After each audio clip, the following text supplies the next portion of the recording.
The triple gunshot. Despite what TV would have you believe, most methods of suicide have a very low success rate. Drug overdoses may work in as little as 1.8% of attempts, while cutting risks barely kills 1 in 10 people. So it's no surprise people often turn to guns. Except guns don't always work either. And when a gunshot suicide goes wrong, things get pretty unpleasant. In 1995, an Australian man decided to bow out early, taking his pump-action shotgun. He placed the barrel against his chest and fired.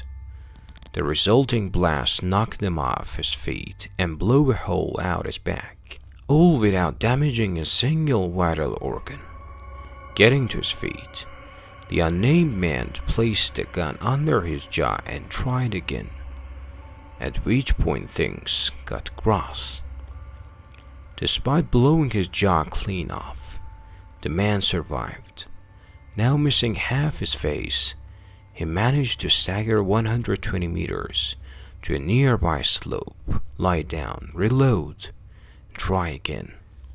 The third shot finally did the trick, but not before he got to experience the sort of horror usually reserved for combat veterans.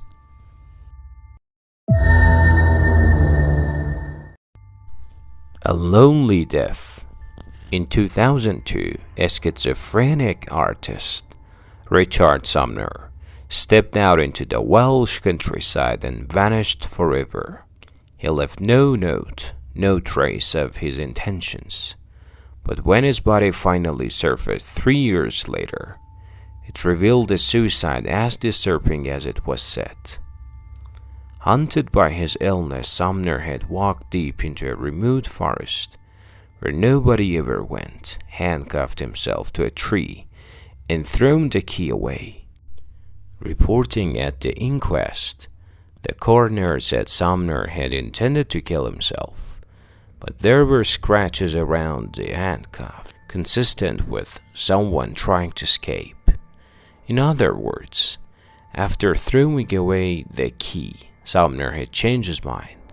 The worst part was that he had apparently tried the exact same suicide method in 1996, but had been freed after 4 days. Sadly, this time no one came, and Sumner died of exposure, the key to his safety lying only inches out of reach. The Survivor. The Golden Gate Bridge is one of America's suicide hotspots. Over 1,300 people have leapt from its railings, with an average of 1 person jumping every 16 days. Only 2% of people survive the fall, and their stories make for some terrifying reading. At the age of 28, Ken Baldwin was suffering from depression.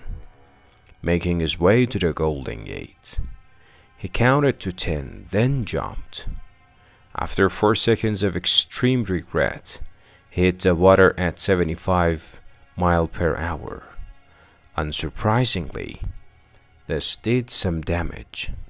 His legs shattered and his lung collapsed. Amazingly, he got off lucky. Most jumpers suffer broken ribs, punctured spleens and lungs, split livers, and snapped spines. Not all even hit the water.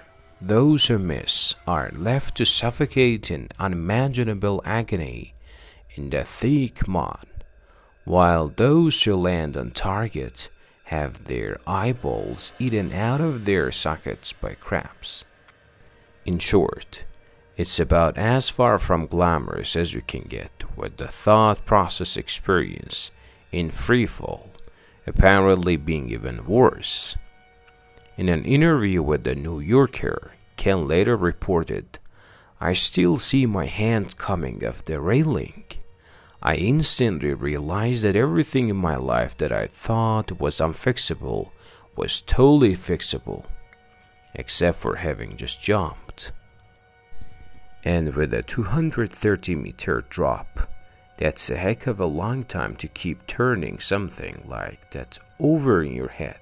So, yeah, if anyone is feeling low out there tonight, take it from the guy who tried. Your problems are nowhere near bad enough to justify such a screaming horror.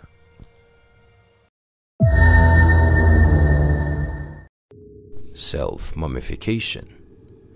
Throughout history, plenty of suicide cults have come and gone, but perhaps none were so systematic in their approach as the Japanese Sukushimbutsu, Buddhists by trade.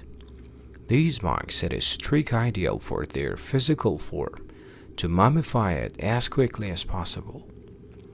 They began the process by spending 3 years eating only nuts and seeds, and exercising until they had lost literally all their body fat.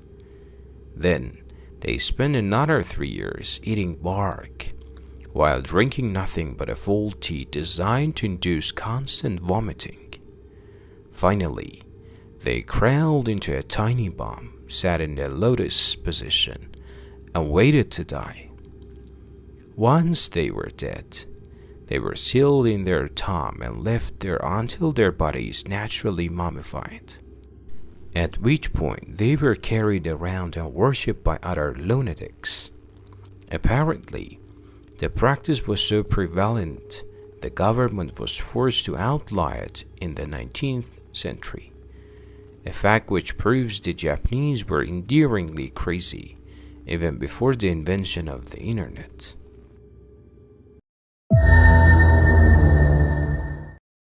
Dramatic castration. You probably haven't heard of Isokelekil. It was a legendary warrior who may or may not have existed in 16th century Micronesia. So, take this one with a pinch of salt. That being said, his method of suicide was so utterly bizarre it's tempting to think you couldn't make it up. The legend goes that he was praying one morning when he caught his reflection in a pool of water. Realizing how old he was, this, again possibly fictional, super warrior decided to give death a helping hand. And to do it in the most bizarre way possible. Taking a length of rope, he bent a small palm tree down until it was level with him.